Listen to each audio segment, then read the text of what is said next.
মধ্যবিত্ত পরিবারে জন্ম নেওয়া একটি ছেলে ইউটিউব থেকে এত টাকা ইনকাম করছে যে ইউটিউবের সিইও নীল মোহন এর নেটওয়ার্ক $150 মিলিয়ন, অন্যদিকে মিস্টার বিস্ট এর নেটওয়ার্ক $500 মিলিয়ন। হ্যাঁ, আজকের ভিডিওতে কথা বলবো দুনিয়ার সবচেয়ে বড় ইউটিউবার মিস্টার বিস্টের সম্পর্কে। 7 মে 1998 সালে আমেরিকার একটি শহরে এক মধ্যবিত্ত পরিবারে মিস্টার বিস্টের জন্মগ্রহণ হয়। তার মিস্টার বিস্টের পুরো নাম হচ্ছে জেমস স্টিফেন ডোনাল্ড জিমি। তার মা তাকে ভালোবেসে জিমি বলে ডাকে, আর সোশ্যাল মিডিয়ায় তাকে সবাই মিস্টার বিস্ট নামে চেনে। তার মা আর্মিতে ছিল আর তার পরিবার ছিল মধ্যবিত্ত, কিন্তু 2007 সালে তার জীবনের সাথে এমন কিছু ঘটনা ঘটে যায় যার কারণে তার পুরো জীবন বদলে যায়। 2007 সালে তার মা ও বাবা ডিভোর্স হয়ে যায়। কারণ হিসেবে জানা যায় তার বাবা তার মাকে অনেক টর্চার করতো, যার কারণে তার মা ও তার বাবার ডিভোর্সের সিদ্ধান্ত নেয়। এই সময় মিস্টার বিস্ট এর বয়স ছিল 9 বছর। নিজের পরিবারকে আলাদা হতে দেখে সে খুব কষ্ট পায়। শেষ পর্যন্ত জিমি মানে মিস্টার বিস্ট ও তার মা এবং তার একটি ভাইয়ের সাথে থাকা শুরু করে দেয়। মিস্টার বিস্টের পড়ালেখার প্রতি কোনো ইন্টারেস্ট ছিল না, তার ইন্টারেস্ট ছিল ইউটিউবে।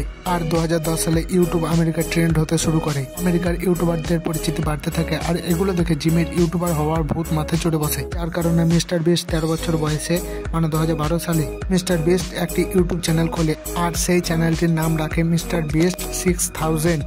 আর তার এই নামটি রাখার কারণ হচ্ছে তার মাইনক্রাফট গেমে আইডির নাম ছিল এটি। মিস্টার বিস্ট 2013 সাল থেকে ভিডিও বানাতে শুরু করে, কিন্তু 1-2 মাস ভিডিও আপলোড করার পরেও সফলতা দেখা সে তখনও পায়নি। আস্তে আস্তে 5 বছর কেটে যায়। এই 5 বছরে সে ইউটিউবের অ্যালগোরিজম বুঝতে শুরু করে। এই জন্য আজও কিছু মানুষ মিস্টার বিস্টকে ইউটিউবের অ্যালগোরিজমে হ্যাকার বলে। কিন্তু তার গ্রোথের আসল কারণ তার ইউটিউবের গ্রোথের ট্রিক্স অ্যান্ড টিপস। আমি তোমাকে বলবো যে কিভাবে মিস্টার বিস্ট কি ট্রিক্স অ্যান্ড টিপস ফলো করে, কিভাবে তার চ্যানেলকে এত তাড়াতাড়ি গ্রো করেছে।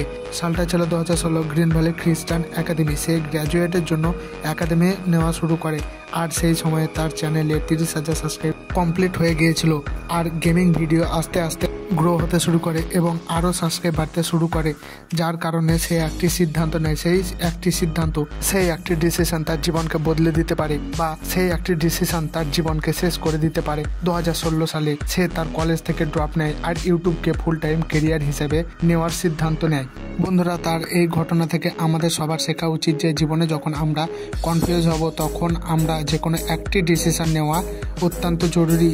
এই একটি ডিসিশন তোমার জীবনে তৈরি করতে পারে অথবা ধ্বংস করতে পারে। এর জন্য আমাদের জীবনে সবচেয়ে বড় একটি সিদ্ধান্ত ভেবেচিন্তে নেওয়া উচিত। আর সাথে সাথে ফল পাওয়ার আশা না করে আমাদের লং টাইমে ফোকাস করা উচিত। বন্ধুরা, চলো আবার মিস্টার বিস্টের জীবন কাহিনীতে ফিরে যাওয়া যাক।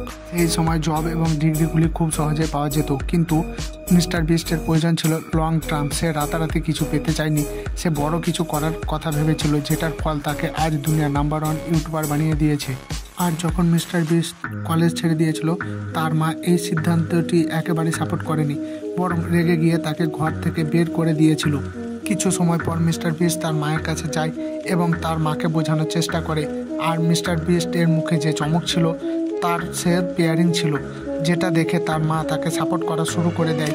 আস্তে আস্তে চলে এলো 2017। এই সময় মিস্টার বিস্ট তার কন্টেন্ট অনেক ইমপ্রুভ করে ফেলে আর অনেক কিছু শিখে ফেলে। আর 2017 সালে সে একটি চ্যালেঞ্জিং ভিডিও বানিয়েছিল এবং সেই ভিডিওটার বিষয় ছিল 0 থেকে 1 লাখ পর্যন্ত ইনকাম করবে, এবং সেই ভিডিওটা শ্যুট করার জন্য তার 40 ঘন্টা সময় লাগে। কিন্তু ভিডিওটি ফাস্ট ফরওয়ার্ড করার ফলে ভিডিওটি 24 ঘন্টার হয়। এই ভিডিওটি তার ভাইরাল হতে শুরু করে, আর আমেরিকায় এই ভিডিওটা ট্রেন্ড হয়ে যায় এবং তার নাম পুরো আমেরিকায় ছড়িয়ে পড়ে। আর সেই সঙ্গেই তার চ্যানেলে 1 মিলিয়ন সাবস্ক্রাইব কমপ্লিট হয়ে যায়।